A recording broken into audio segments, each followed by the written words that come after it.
What's up, everyone? Welcome to my corner of the internet. I'm your host, Ryan Cramer, and this is Crossover Commerce, presented by PingPong Payments, the leading global payments provider helping sellers keep more of their hard-earned money.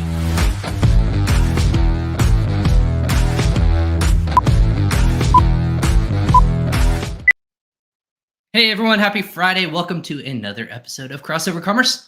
I'm your host, Ryan Cramer, and this is my corner of the internet, like the intro said, where I bring you the best and brightest in the Amazon and e-commerce space. That being said, if you're new to the show or if you've been here for all 165 episodes, welcome back, and welcome for the first time for those new watchers or listeners, whether it be on LinkedIn, Facebook, YouTube, or Twitter, or if you're listening to us on your favorite podcast destination, whether it be Apple Podcasts, Spotify, Google, or Foundry, or I should say Stitcher, not Foundry. Foundry is the company we're talking about today, but Stitcher, whatever your favorite podcast destination. But you can find everything actually, all past 164 episodes.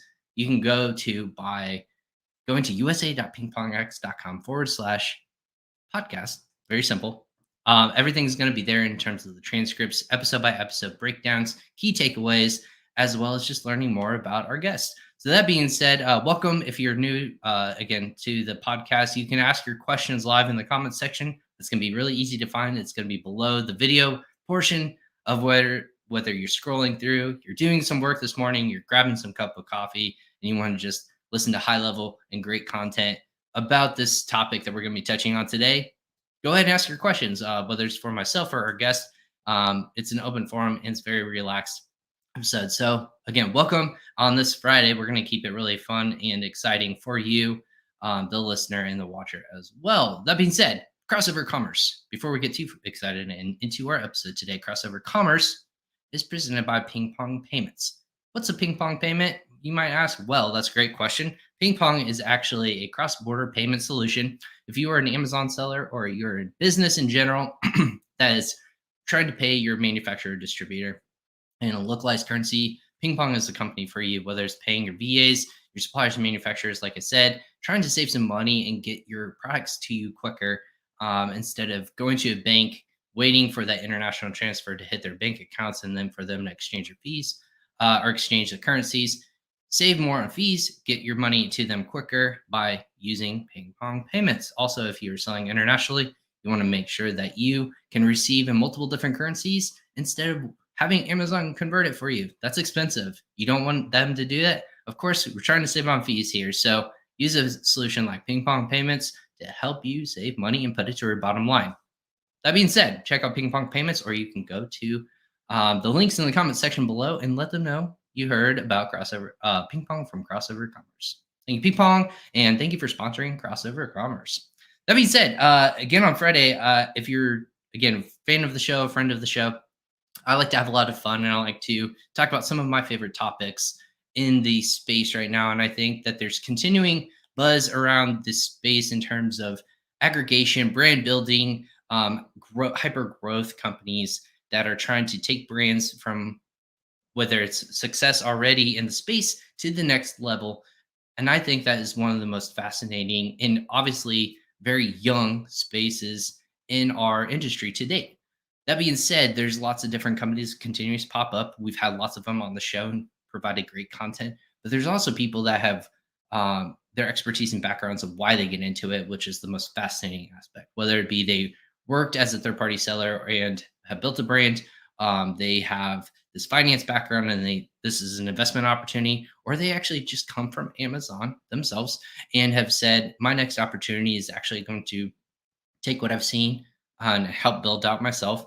And I'm going to do that for other people and kind of make a different run at it in that regards. And that's kind of what we're going to be talking about today, is the insights and what I've called this episode, the insights to building a foundation of successful brands online. That being said, it's branding is kind of my forte. I think I love it when people want to come out of business in terms of building a brand instead of a simple product transaction. I think that this industry is moving towards how to operate as a brand, and everyone has a different definition of that. I think a brand is something that's recognizable by either that icon or the graphic that it might be represented, or by the product itself. And you know for a fact that, hey, that is what this brand is, and I can recognize the thought, the feeling I'm supposed to get by looking at that product or looking at that website or looking at that company and saying, this is what I'm supposed to feel and know what they're about. That is a brand in a simple definition. But that being said, we're going to start and talk about obviously the building and foundation of the successful brands online and what it takes. Truly, it's a really difficult thing to do, trying to fight your way through the crowd. But how do you stand out and how do you make that brand sing and make it profitable and help it grow?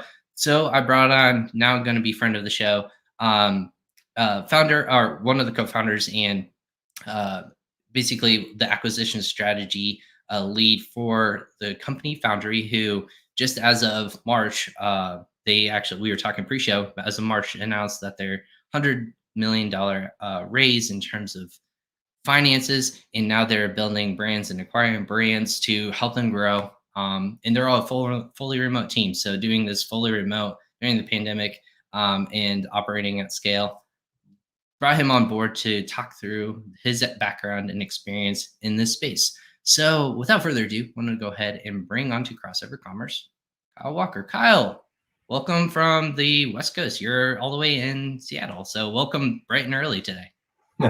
Thanks for having me, Ryan.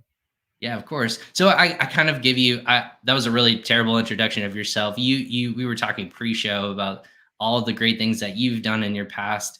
And you and I found this commonality between we have this breadth of knowledge instead of this depth of like one specific area. But for people who haven't know your background specifically, kind of can you give us like a quick either 60 seconds, kind of like a brief rundown of your background and why you are where you are today? Yeah. So again, thanks for having me. I really started out of grad school as an instructor at the University of South Florida, and from there went into working in sales at Nike Golf. Spent some time then as a merchant or buyer at Dick's Sporting Goods for a lot of golf categories. Spent some time in e-commerce operations at GNC, and then the opportunity to get a little bit closer to home. I grew up in Oregon. We had just had our first son. The opportunity to get a little closer to the grandparents presented itself, in the opportunity in Amazon, and arrived at Amazon in 2013.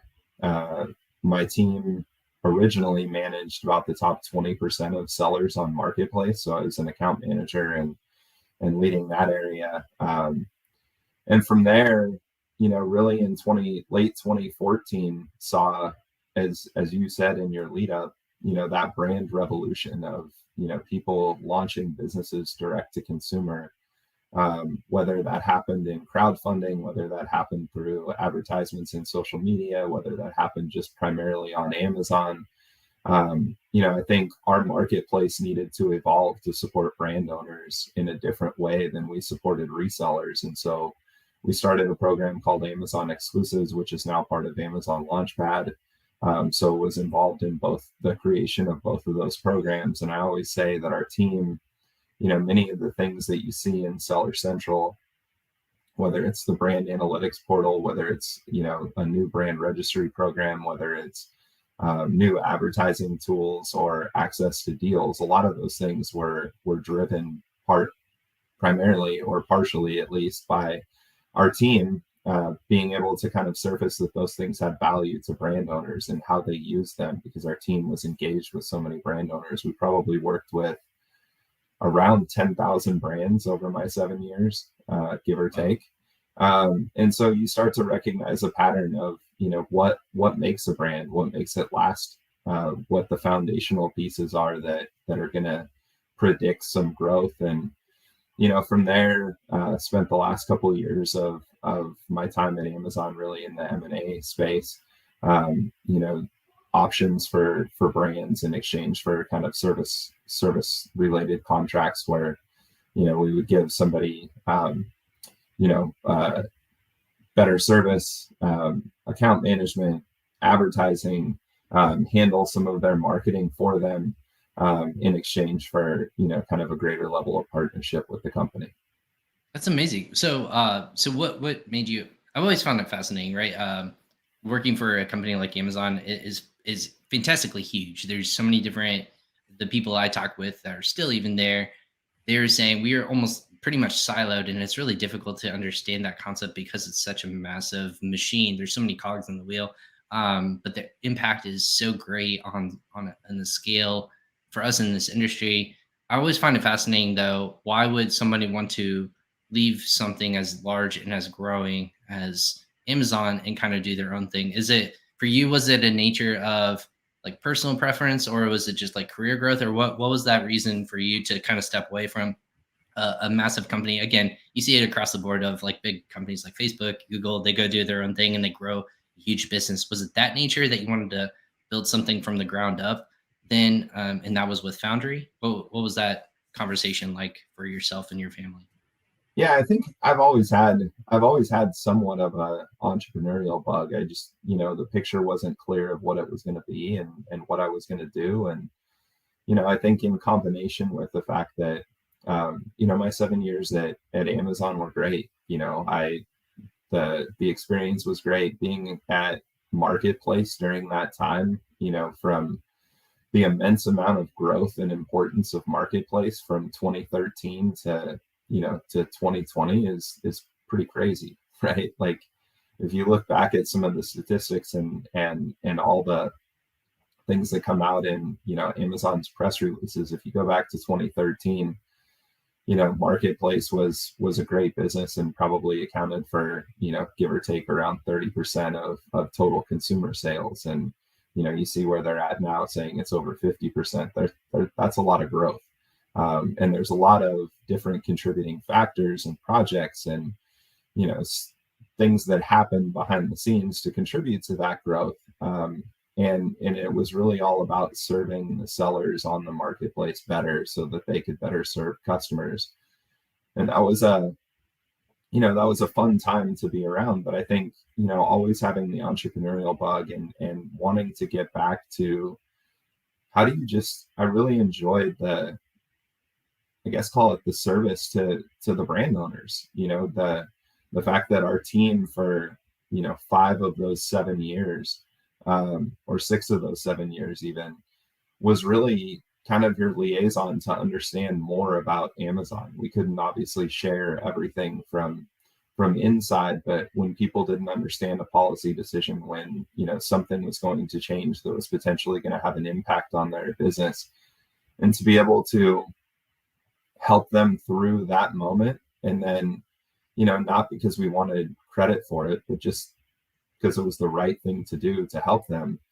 It became clear, I think, to me last summer that was a real passion area. It was a real calling for me, and having the ability to help people on the outside was a need too. And so I started a consulting company last summer called The Lab, and did that for a few months as we were figuring out what we were going to do with Foundry. And I think Foundry was probably one of the more exciting ideas that came across. As we started talking, obviously you mentioned at the intro, there's a lot of people in the aggregation space. And so I think as we thought about it, myself and one of our other co-founders, we have almost a combined 24 years of Amazon experience together, all of which, or most of which, is in Marketplace. And so you build a career around kind of the service to these sellers and watching them grow and thrive. And we thought to ourselves, if you're going to go do this, how are you going to be different? And I think we started sketching out ideas that are still true today, which is we think we can be different and unique and bring something unique to the table. And one, the service to the founders. It's not an accident that our name is Foundry. We want to leverage the relationships that we have with the founders, whether that means continuing to participate in that brand and leverage some of our resources to do so, to go faster. We see those as win-win scenarios. Sure. I think to your point, we're really looking for brands, and we go through the same exact discussion that you described. We're not interested in finding, just a product company. We're looking for something that has the foundations to be a decade durable brand. And then we want to ultimately be stewards of that brand to help unlock, future value going forward. And then three, I think, our capital being equity as opposed to, debt gives us the ability to think long term, invest in the right things for the business, which is, software and tech, the team to be able to live up to our, commitments to these brand owners, and, ultimately invest in the right things in the future so that we are sustainable and we can have that type of impact. And so I think we look for decade durable brands. We, really come from an operations background, which is a little bit unique in this space. And so I think we felt like there was enough uniqueness that we'd have an opportunity here to have a positive impact on this industry. Right. I want to kind of go back because there's a lot you threw out there that I think there are a lot of major bullet points that a lot of people, especially in this space, try to make that distinction between companies and why one can quote unquote raise $2 billion, right? In that's put out there, or a company can raise $25 million. And what's the difference? And you said something that was fascinating that I've always heard that you guys or that Foundry has been successful at is that I want to say majority, if not all of the money that you've raised is all gone towards equity. Is that correct or is that Yeah. fictitious? Okay. No, So that's completely correct. so for the listener out there, I just want to make clear and correct me if I'm wrong. Money towards debt versus money towards equity is actually very important to understand because money toward, and this is just in business 101, is money towards equity into a company is investing into the company itself, whether it be it's not going towards it's not like a pot that you can pull from in terms of like buying or it's in theory available for that company to tap into. Equity is in itself is we want to share the company. We are locked in. We think that you and the team or the company itself is going to grow. So we are putting our own money where our mouth is and we're investing in you, the people, and not you, the like, hey, we have available capital for you to spend if you need to tap into. Is that more or less the difference? Yeah, I think, I would say, there's not a right or wrong. It doesn't make one, better or Sure. worse. I think what matters is that it matches your overall strategy as a company. And I think for us, we said, we want capital that we have available to be able to buy the right brands. We Mhm. want capital to be available to invest in the right infrastructure and be able to do that ahead of, potentially acquiring all of these brands. Because, again, if you're building the airplane as you're flying it, it can be a little bit turbulent at times. I think we thought, we want to invest for the long term. And I think, having equity allows you to do that. I think the difference, and again, there's no right or wrong, but I think the difference with debt is you're constantly servicing that debt, and that debt usually comes with some kind of covenants. You can only buy things that look like this, and you're constantly servicing that debt. And so you're going to pull a lot of levers, I think, in the short term to be able to service that debt. Whereas I think we can think a little bit more long term about what the true best thing for the business is over, a 5 or 10 year window. Now, obviously, we're not trying to not focus on the short term as well, but I Right. think we can make slightly different bets, and I think it aligns more to, what um, we thought about it at Amazon, or you read in Jeff's, press releases around earnings time, or used to. Now Andy's in charge, but one of the comments was, we're always investing for the future. We're always thinking long term, and I think that equity we felt like had to match our business model, because we wanted to be able to invest in long term as well. It was less of a focus of, hey, how do we pull this lever for 3 months and then figure out what we're doing? It was more like, hey, we've got a strategic vision of what the next 5 to 10 years look like. And, that capital is an important part of being able to get there. So I guess in that regards, my curiosity always gets the better of me.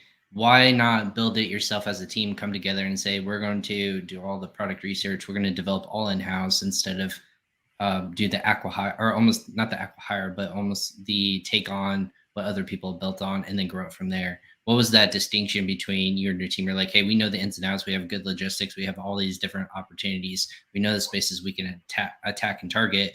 Why not go that route instead of and build it from the ground up instead of taking on and then grow from there? Yeah, to make sure I understand the question right, in terms of developing our own house brands as opposed to buying other brands. Correct.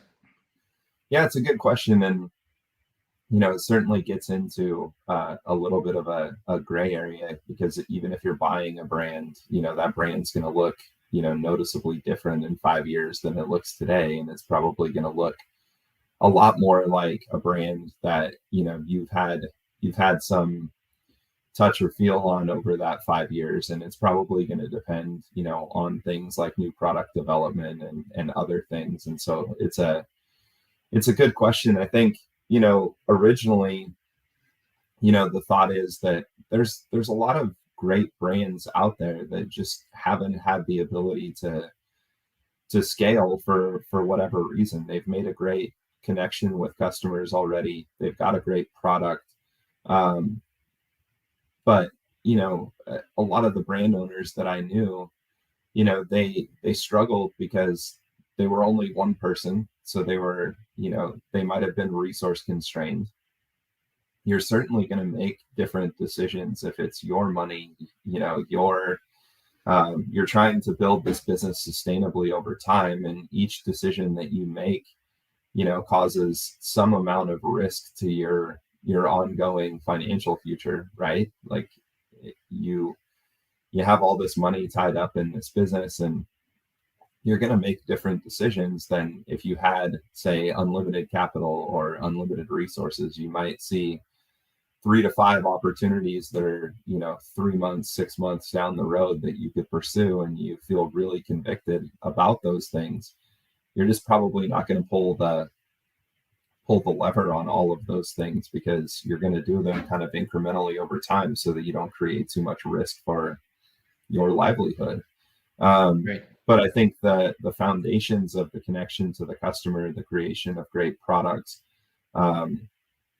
those are things that I think we have resources, we have a team, we have the capital to be able to invest in those businesses. And so getting back to the earlier point of really wanting to understand how we can best serve the founders and support them, part of that is, look, if there's these obvious things that you could have done if you weren't constrained by maybe these 2 factors, and we have those 2 factors, then let's figure out how we can put our heads together and win together, right? And I think that's that's kind of a central thesis of what we're doing here. Gotcha. So today, do you publicly disclose how many brands you're operating, or is that still an in-house? You're still growing in that factor, and you guys don't disclose how many brands you guys operate. Yeah, we'll probably keep that closed for now, but we've bought several. We've got several others that'll be closing here shortly, or we expect to close here shortly. And really the focus for us was, if you're looking for decade durable brands, you're going to have a little bit more of a filter. You're looking for these really specific things. We have 32 different data points that we look at on each opportunity that comes in front of us. And we knew that we're probably going to buy a fairly low percentage of all the deals that we view, because we view making the right decision more important than making a lot of decisions, right? Right. Quality over quantity. And so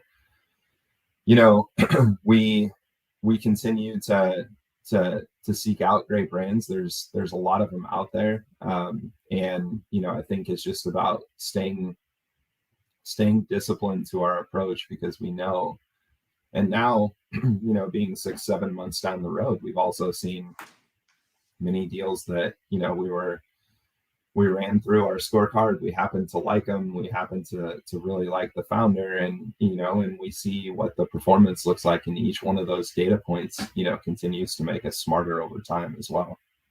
I love that. And I think you brought up a couple of good points, Kyle, and I'm curious to hear your thoughts. Is when you're looking at quality over quantity, and I think when you're looking on Amazon, you kind of look at quality in a couple different ways, right? You look at the BSR as in the top five, hopefully. You're looking at something who has been around a long time, has lots of great reviews, verified products, again, something that's not trendy, but it's more of an evergreen product, if that makes sense. Something that people are going to constantly need. Like, I heard the other day, obviously, like pillows or gadgets in the kitchen that are consistent, like slotted spoons, things like that. They're pretty consistent that you can go and have lots of quantity. There's not too much things to change. It's just for a fact it's going to be pretty consistent, and that's the quality that's going to be in the top, five consistently. Is it that what you're searching for? Because, or is it something that has potential? And you alluded to it earlier. Maybe they're on page 3 or 4, and they just don't have the ability to break through the clutter, but they have such a great product and idea. And it's like, man, if we had the right capital, if we had the right ability to get it to page one, it would be a lasting product for 5 or 10 years. It just needs that extra push. Which is more of the quality aspect that you're searching for, or is it both? I think it's a combination of both. We're certainly not expecting perfection. Otherwise, why would you be interested in selling? And furthermore, what impacts could we have post acquisition? And if it's already in perfect shape, what positive impact could we possibly have? So I think you're looking for both. You're looking for these building blocks that you think have untapped future potential if certain conditions are met. And some of those conditions can be, hey, wouldn't it be helpful if you had somebody that maybe understood a little bit more about how the system worked, and maybe could make a few tweaks here or there and unlock some future potential. And if we can do that, I think your question really comes down to timing for us. You're trying to find an opportunity that if certain conditions are met, there's future value to be created. And in most cases, we have to feel like there's something that we can do to positively impact the business, or it's not going to be of interest to us. I think Right.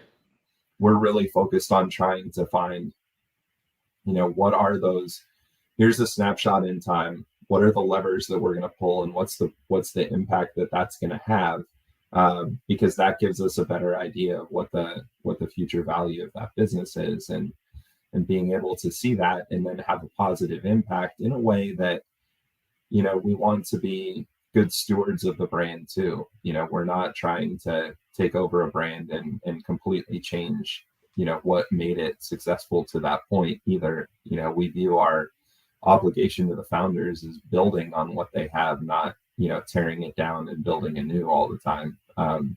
We'd like to be able to find those levers that just haven't been pulled because of maybe capacity, resources, capital, etc. And then having a lot of experience on our team that comes from digital commerce, that comes from Amazon. Understanding a little bit more about how that world works allows you to see a few more, opportunities that maybe others don't. Amazing. And for everyone who's tuning in again and listening to us again, we have Kyle Walker from Founder Brands, former of Amazon, former of lots of different major companies that has had the opportunity to touch tens of thousands of brands and see how they're able to help them grow. I'm fascinated by the concept between brand on Amazon, brand off of Amazon, Kyle. I have this distinction I've seen over the past 18 months or so, that since its beginning of what the term aggregator has meant in space, right? That something has been perceived as so many different things across this, like growth managers or however you want to deem the ecosystem in itself. I've seen this transformation from we would want all of our brand success and sales for that company, if we're going to acquire them, to come mostly on Amazon. But I've seen a shift for some companies that have now would like to kind of be a little bit more omni-channel. It would be more, hey, maybe it's 70% on Amazon and more direct to consumer or through other kinds of marketplace growth opportunities. Is that something that you and your team have talked about of, hey, a brand in itself can't just solely be functioning on Amazon. It has to exist outside of that, albeit very large eyeballs and transactions happening there. What's kind of that mentality behind where you see as a brand? Is it just existing and mainly selling on Amazon, or is it going to be that omni-channel approach as well? No, I think ultimately any brand wants to sell wherever their customer is transacting. So if you found that customer on Amazon and they want to transact on Amazon, then you'd like that opportunity. If they want to transact somewhere else, you'd like that opportunity over time. I think, we discuss it a lot, and a lot of our conversations come down to, they're different mechanics, right? And one of the things that we always talk about is, within this aggregation or digital roll-up space, there's gonna be multiple winners. I think, if there's one piece of advice to everybody that's thinking about selling their business, it's that, go find out all the different things that everybody's offering, because there's not just one option to sell your company. There's a lot of companies out there. And you gather more information, and I think you eventually start to realize whether it's a fit or not. If you talk to a lot of people that have exited a business, the first thing that they'll tell you is that, the money, the terms, yeah, they're certainly important because you've poured a lot into your business and you want that validation of getting that back out. But more often than not, the conversation will always start with, for somebody that's exited, if they have any types of regret, it's that I should have talked to a few more people because I'm not sure I sold it to the right party that has the same vision that I have. And you realize that, a lot of people in this space get enamored with the dollars, and they think, oh, well, I've only got one place to sell it and I need to chase this. And what you realize over time is that most people that have done that end up coming back and saying, find the right fit. The fit is the most important thing. Obviously, the terms are going to be fairly similar because the market is what the market is. But find the right fit, somebody that you see a lot of similarities with their company, the people in the company that are going to be having an impact on your brand, etc.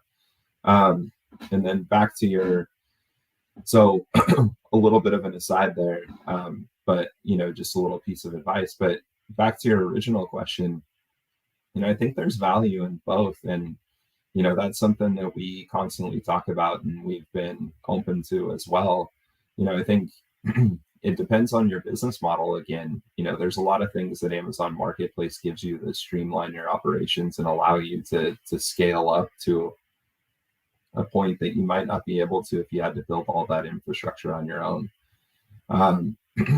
Conversely, I think having a direct relationship with your customers is extremely valuable too, and without having necessarily always to have that go between. And so looking at brands that have a presence in both, we just have to have a different lens for how we view their connection with customers through both. It doesn't mean one's right or wrong, but I will say, you have to, as a team, have different capabilities built to support those businesses. You have to be able to support a business in a direct to consumer way, different than you would support a business on Amazon. And so I think it's really about making sure that you have the team and the functionality and the playbook to be able to operationalize that over time as well.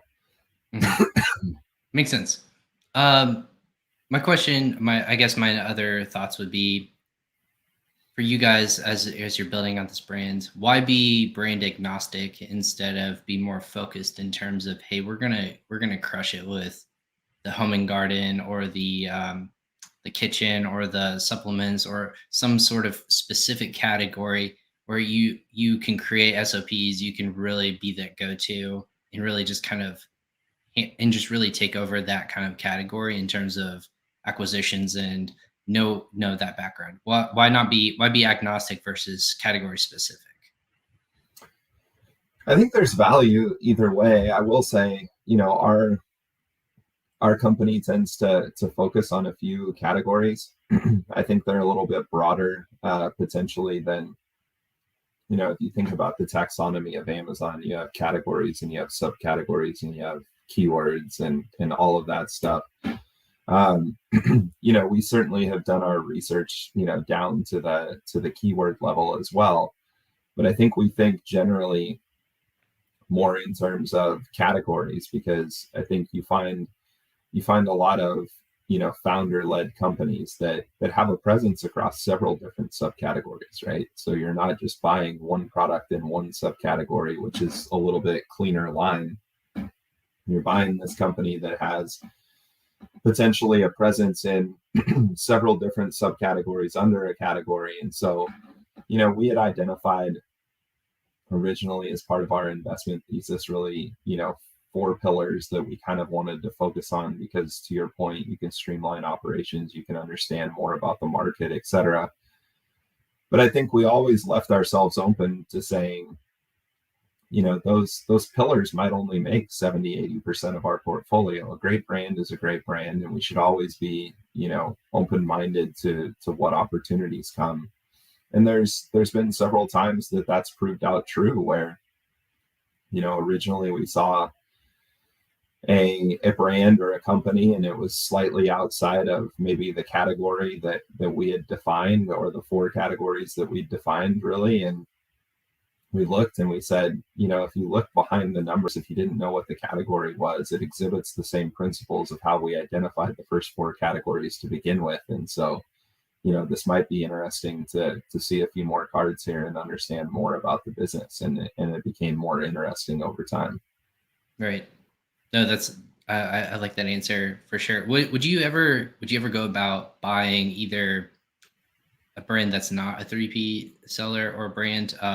What I mean by that is, would you buy somebody who operates wholesale or does retail arbitrage? Is that something that's even in the cards or the deck for you, or is that just something that you as a company don't feel is scalable, or the business model is just a little too nuanced for you as a company, how you're set up right now? We're open-minded, but I think we're primarily focused on those marketplace brands, mostly because our background is in marketplace, and our background is on brand building and the tools that brands use to build themselves. And so that's going to be our primary focus. That is our focus today. I think over time, who knows? I think each potential opportunity has to be, there's always this delicate balance of, trying to find things that, are right down the fairway, that exactly how to kind of measure and provide impact for. And then there's other opportunities that present themselves that are great opportunities that involve a little bit more open-mindedness and diligence to try and figure out what the business model is, how you could have a positive impact. I think most of our team and operations, really from the onset, have been built out to support brands that transact in either a D2C way or D2C through Amazon in marketplace. But it doesn't mean that we're closed-minded to learning more about other ways. And we're obviously going to evolve as a business over time as well, but I think our focus right now is certainly on marketplace brands. Sure. Yeah, and the reason I ask, it was actually something that came up in an AMA I hosted yesterday for a pretty big Facebook group. The notion of, do people acquire brands outside of just third-party or third-party brands? Obviously, 1P would be another major corporation that's a completely different segment. But in terms of wholesale, or even in terms of like retail arbitrage, for example, Pharma Packs, who just announced that they're going public, and I know this is they're one of the top US sellers, is a brand, but all of their inventory is built around arbitrage and buying other kinds of goods and then selling. Didn't even mention that they're going to be profitable until I think 2 years from now, which is kind of, believe it or not, crazy to believe. So I know the models are completely different in terms of buying and selling, and inventory are all over the place. But it's something like that where they're going through a public acquisition to be publicly offered. Super fascinating to see that is a business model that can, quote unquote, yield profitability, but then also is a brand in itself, because even though it's a different model than traditional third-party brands that aggregators or roll-up companies are acquiring, that there are these other opportunities. Like you said, it might be too big for, why would you want someone to acquire you if they're already doing so well? So I guess in that regards, is there brands that are just too big that you would have not no shot, but they are just too big and they're like, we're good, like we got this down to a T and we have a great team in place? Is there a space where you have to work within, in terms of maybe the seller wants to acquire and they'll find you in that regards, or they are just like humming along and they're growing at an amazing speed, and you don't entertain that idea, or you're not even going to ask them? Does that make sense? It does. There's a lot to unpack there, because I think you hit on quite a few important kind of topics there. The first I would say is, look, everybody's going to define a brand slightly differently. I've been in rooms, as we were trying to figure out what truly made a brand. And the frustrating and also, I guess, beautiful part of it is that you can get to about 7 or 8 definitions of what makes a brand, including what you said about Pharmapax, or who's primarily reselling others consumer goods, but doing it in a way that clearly demonstrates that they've had some connection or positive impact on kind of the value chain as a brand. You have more traditional brands where a founder created a brand, etc., and then literally you can get to 7 or 8 different definitions that you can all defendably say these are brands. And so it does get complex. I think for us, then you also kind of led into the size discussion. I think for us, it's really defining a business that is large enough that we can go through the process and it actually makes an impact to our business. Like, you spend a lot of time and effort and resources trying to be able to actually reach an agreement and purchase somebody's brand, and it's got to be substantial enough that time and effort was actually worth it, right? So we certainly have a floor. I would say, given our capital structure, our ceiling is a little bit bigger, in that we have access to this capital. We've got a great group of equity sponsors that are very supportive. So we've looked at a lot of larger brands too. I think you're obviously making a bigger bet, and so your criteria may change a little bit, and you may have a different set of standards or things that you look at with a larger brand. But as of now, there hasn't been something that we've just walked away from and said we don't even want to learn more because it's too big. But I think then the third part of what you said, I think, is maybe the most important part, which is, look, if you've got a large operation and everything is going great on your business, you have access to capital, you have all the team that you're going to need, and you continue to grow, you're probably not interested in selling to begin with. So I think, there are scenarios where that's not true. There's always exceptions to every rule, but I think, generally the folks that we talk to, there's some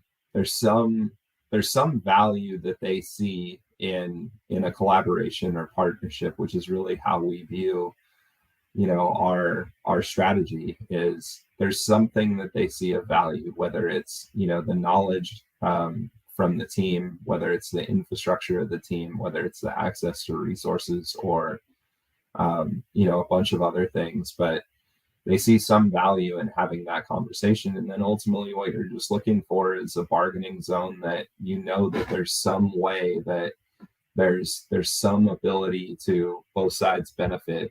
There's a win-win scenario out there, and there's enough room that we feel like we'll get to a positive outcome for both parties. Absolutely.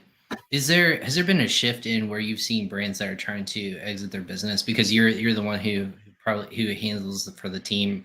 You're doing your due diligence. You're looking at the ins and outs of these brands on a day-to-day basis. Has there been a shift in where people are, quote unquote, coming short in terms of why they might be wanting to exit their brand? Like at first, a year ago or so, or back in March when you were first talking to these sellers. It might have been, or even before then, it might have been, you know what, we just can't get into different kinds of Amazon marketplaces. Like there's 20 of them now. We can only do it in .com. I know if we try to do internationally, we don't have that skill set. We don't have enough people to do it. But now it's maybe shifted towards something else. Is there anything particular that's standing out to you, whether it be like supply chain or just capital issues, or has there been a shift in that? I don't know that there's been a shift. I think that realization that you hit on is the most important factor. It's that something has occurred to somebody as being a limiter on the future growth of their business, whether it's, like you said, the knowledge to take something global, the time to take something global. In a lot of cases, people have bootstrapped their business and they've figured out how to do it once. They could figure out how to do it again. They just probably don't have enough time. And then, I think there's a lot of capabilities that come with size and scale too, where, having a centralized supply chain team, not many Amazon sellers, of most sizes have centralized services that they're accessing. It's the entrepreneur themselves that's doing a little bit of everything. And what we find a lot of times too is, somebody started a business because they were really passionate about one or two particular areas about the business. Like they love developing new products. They love marketing those new products. And as their business has grown, they've inherited 8 other things that, take up their time, that allow them to not have the time to do the 2 things that they love. And so one of the most common things that we hear in a lot of our conversations is, I'd love to stay engaged. I'd love to continue to do new product development, or I'd love to continue to do marketing.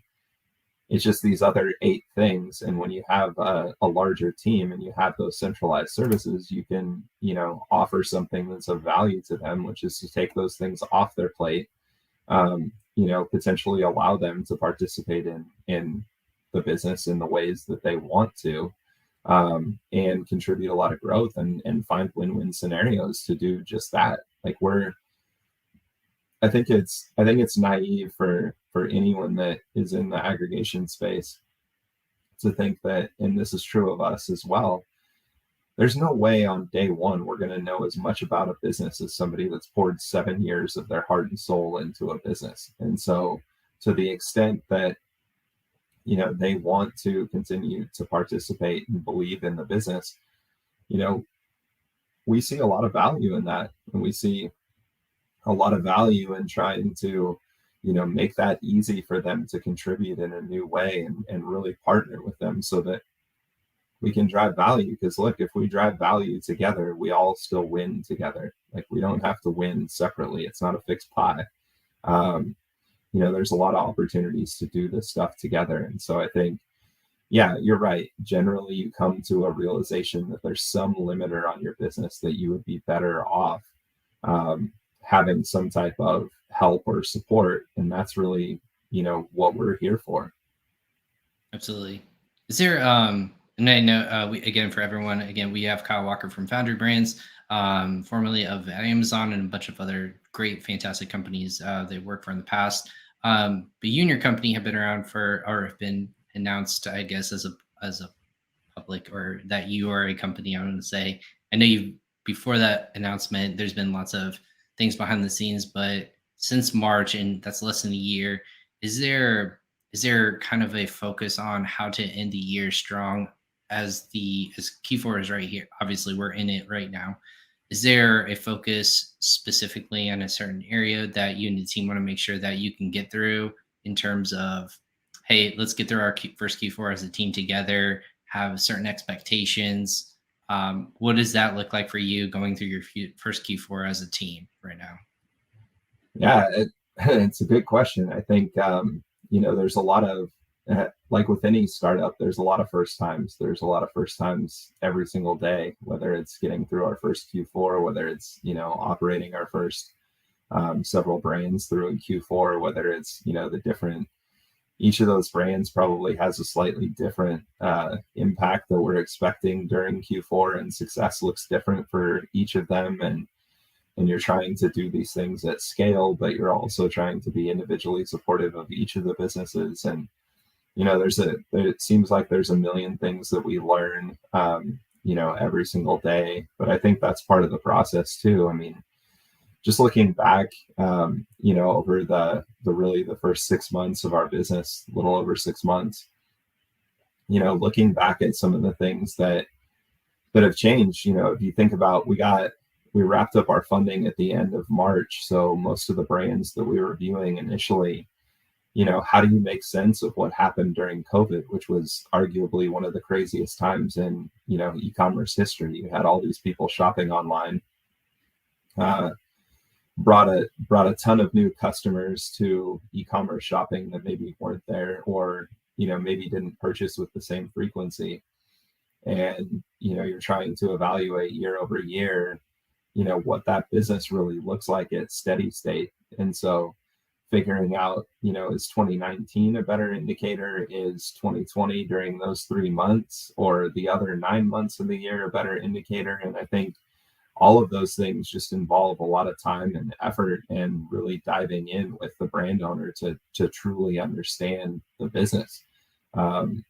And we've learned a ton about that. The impacts were different on different subcategories or keywords, but almost everybody had some impact, whether that was, hey, we sold a bunch but our supply chain was got broken for a period of time and we missed some sales, or we were a little bit slower but we navigated it well because we sourced from X or Y. There's a million factors in it, and it takes more time, truthfully, to be able to understand that impact, especially during that time. But I would say our focus during Q4 is just, look, this is, we're 6+ months into a business, and we've learned a lot of lessons, and we want to be better tomorrow than we were today. And that's really the focus that I think you need to have as a startup. Is there's a million things that we learn every day. How do you translate those into making sure that we're smarter, we're more operationally focused the next day? And I think the team's done a really good job of doing that. Just, trying to anticipate, look, the reality is you're going to learn some things along the way. Just don't learn hard lessons twice, and continue to have a positive impact on the business. And so far we've been able to do that.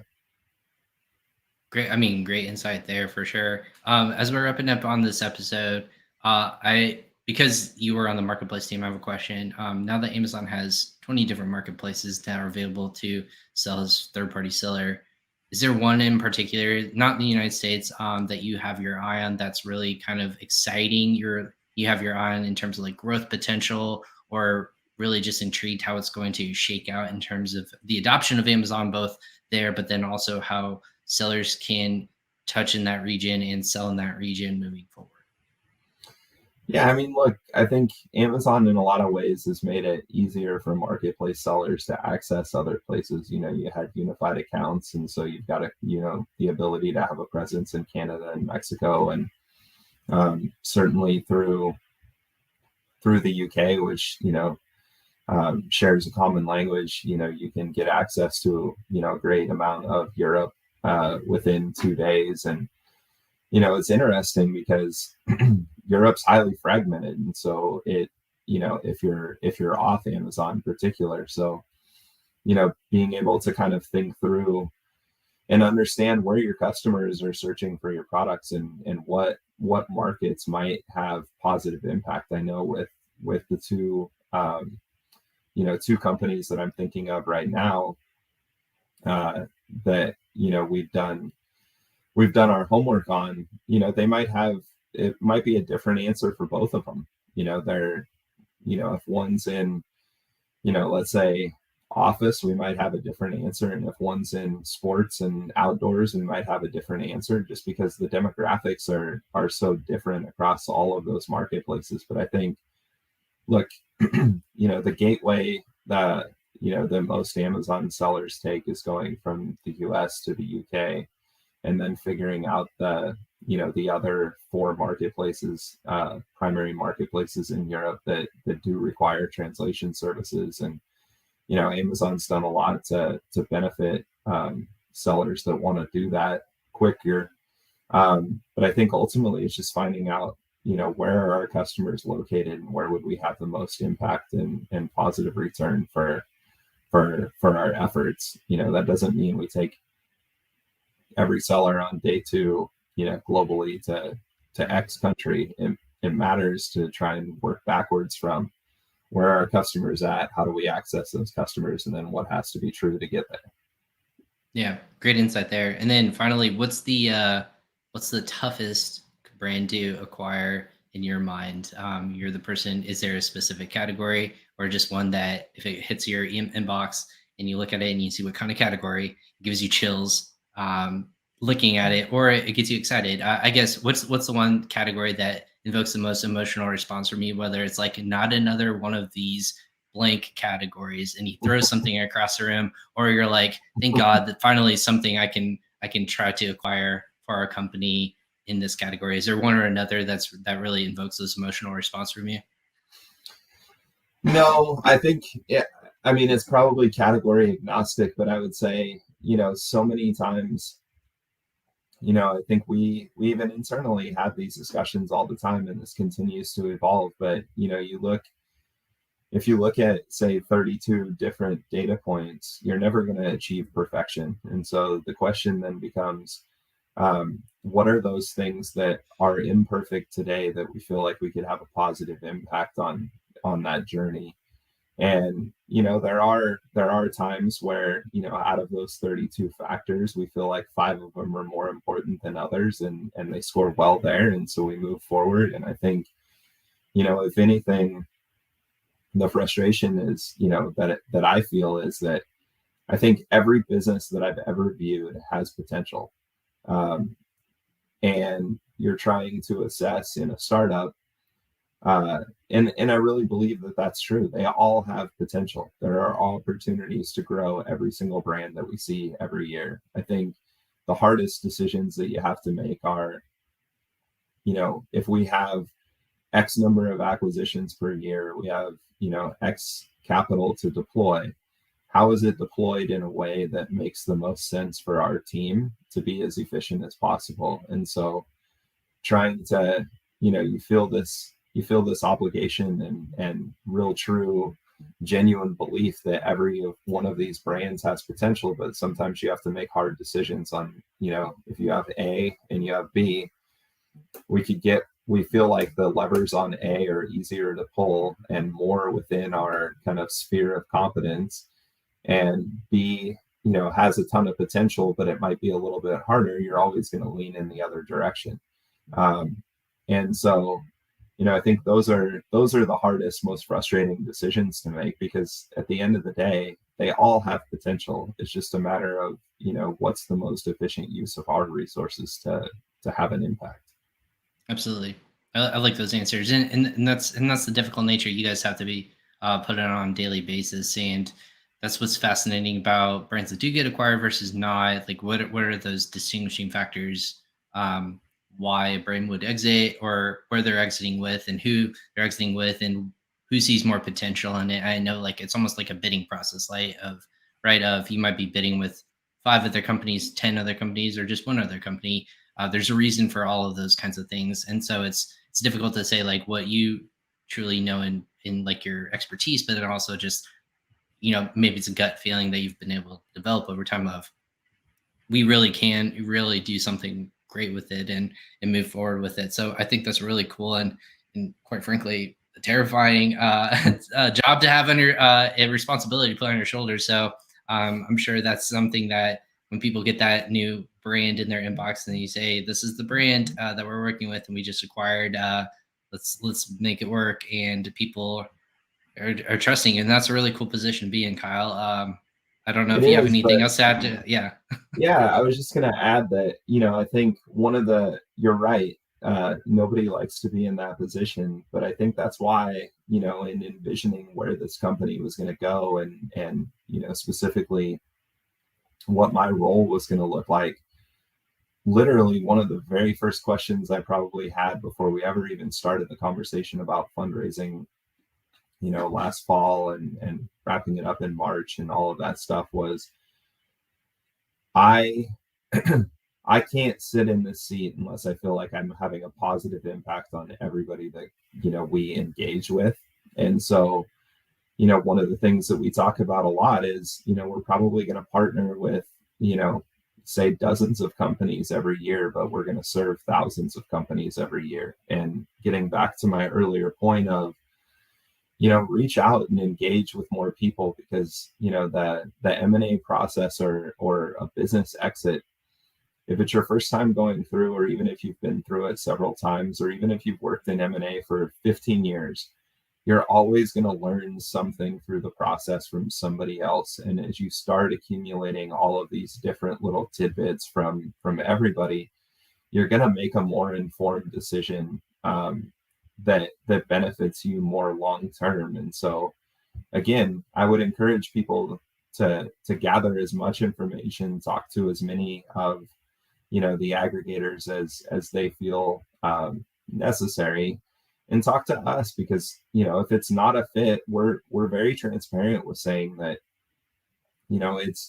it's not going to be a fit for the great majority of people that we talk to, but we still want to have a positive impact on your journey, and maybe we can give you a couple of things to think about that help influence again where you do ultimately find a home. And if you reach out to us and it is a great fit, then I'm confident that we're going to have the right discussion to find the right outcome for you, because we're actually going to listen and we're going to take it into account. We're going to be creative to find something that makes sense, because ultimately the thing that I want is that whether we did business or we didn't do business, in 5 years, if you said, did you have a good experience with Foundry? The answer is always going to be yes. And for those that we didn't have an experience with, it's because we gave you a couple of things to think about that better informed your journey into, kind of this ambiguous space. If we did do business together, it's because we spent the time to get to know you, crafted the right creative deal so that, you're still happy with it in 5 years. And I think that's incredibly important, because to your point, it is terrifying to sit there and think, hey, we're just going to have to tell somebody no, and they're going to go on their way, and they're going to, not have the greatest experience. And so one of the first questions we asked was, how do we add value to everybody that we impact? And that's one of the ways, and it's something that's a core value of what we started the company around. Absolutely. And I think that's a partnership mentality that I always try to attribute. And I see great assets or a great responsibility on that from you guys and just anyone in the space, right? You don't want to, the people coming to you have put their heart and soul into something, and it's their greatest asset they can potentially ever own. And when people walk away and they say, hey, there's nothing here, there's no value, that can be devastating to an individual or entrepreneur. But if it's a coaching mentality, or saying, hey, listen, you're great in these areas, work on these. We just can't at this time know for a fact that it's going to be at the level we need to be successful at, but it doesn't mean it's not successful. So always giving that positive or that feedback, if you will, whether it be positive or negative, is always going to be helpful for people in the long term. So as long as that's kind of the mentality you guys are approaching with, I think that's a win experience for everyone involved. Absolutely, 100%. Awesome. Well, yeah, and I know, Kyle, I know we've ran over the hour mark, and I told you we would do this. But for people who are curious or want to learn more information, just want to engage with you or the team at Foundry, what's a way that they can do that? Is through the website, or are they connecting with you personally? Either. You can always find me on LinkedIn. You can find Foundry Brands on LinkedIn. You can visit foundrybrands.com. We have various mechanisms on the site to be able to connect directly with us if you're interested in learning more about what an exit might possibly mean for you. There's an avenue there to email our team directly. There's also places to look at open job applications and recs that we have open. And so I would just encourage everybody to learn a little bit more. We certainly pride ourselves on being a team of operators, and we've got a great team in place. And, I think giving yourself the chance to engage with our team will be a positive experience, and encourage you all to learn more about Foundry Brands, because we do believe that we're different and unique, and again, may not be a fit for everybody, but no harm in learning some more. Will try and leave you better off than when you started. Awesome. Well, great stuff there. And thank you so much for spending and, lending your time and insights and expertise with our listeners and audience today. Thank you so much. And now friend of the show, Kyle Walker of Foundry Brands. Thank you so much for joining us bright and early there on the West Coast. I'm going to drink another cup of coffee for you because it's early over there still, but there's no rest for the weary. E-commerce never sleeps, if you will, right? That's right. Well, I'm going to go That's reload on coffee, but it was a pleasure. Absolutely. Thanks for having me, Ryan. No problem. Thank you again. Now for the show, Kyle Walker. Again, Kyle, thank you so much for hopping on Crossover Commerce and everyone who tuned in today on episode 165. This was, looking at the insights and the foundation of building a brand online and on Amazon. Again, Kyle knows the insights because working with Amazon and now working with Foundry, just what they're looking for in terms of good brands. I like the phrase he used today that there's positive aspects in everything that you see online because there's always a glimmer of success, no matter what that scale might be. Again, it could be a large top 100 seller, or it can be something that just is fitting a micro niche, and that would be something that is valuable in certain aspects of lots of people's lives. It can be life-changing for some people, but brands have that scale, right? Depending on who you are as a company and what kind of risks they are looking for, or what portfolio fit, really for different companies. But I like the aspect of positivity, but also insights to walk away from the experience is always going to be important too. So that being said, this has been Crossover Commerce, again, episode 165. If you thought this was the end of the show, the end of our episodes, think again. We have 3 more episodes next week that are going to be coming live Tuesday through, I want to say, Friday. We have lots of great insights from different people in the Amazon e-commerce space. Again, as an intro, mentioned earlier, this is my corner of the internet where I bring the best and brightest in the Amazon e-commerce space, whether it be in marketing, logistics, acquisitions, to building brands like we talked about today. It's going to be talked about on this podcast. So definitely go ahead and subscribe to our channels on social media, but then also you can catch all of our audio components that we release daily, if not every other day. Episodes on your favorite podcast station, or you can just catch everything video and audio at usa.pingpongx.com/podcast. That being said, this is Crossover Commerce. I'm Ryan Cramer. I'm your host. This is my corner of the internet, and we have been a pleasure talking with you guys on this Friday, bright and early. Good luck this weekend, whether you're an Amazon seller or e-commerce entrepreneur, or just want to take a break. Again, it's beautiful. Hopefully, where you're at, go ahead and enjoy the weekend and great success. It's Q4, so hopefully things are starting to look up for you in that regards. But until then, next episode, we'll catch you guys next time. Take care.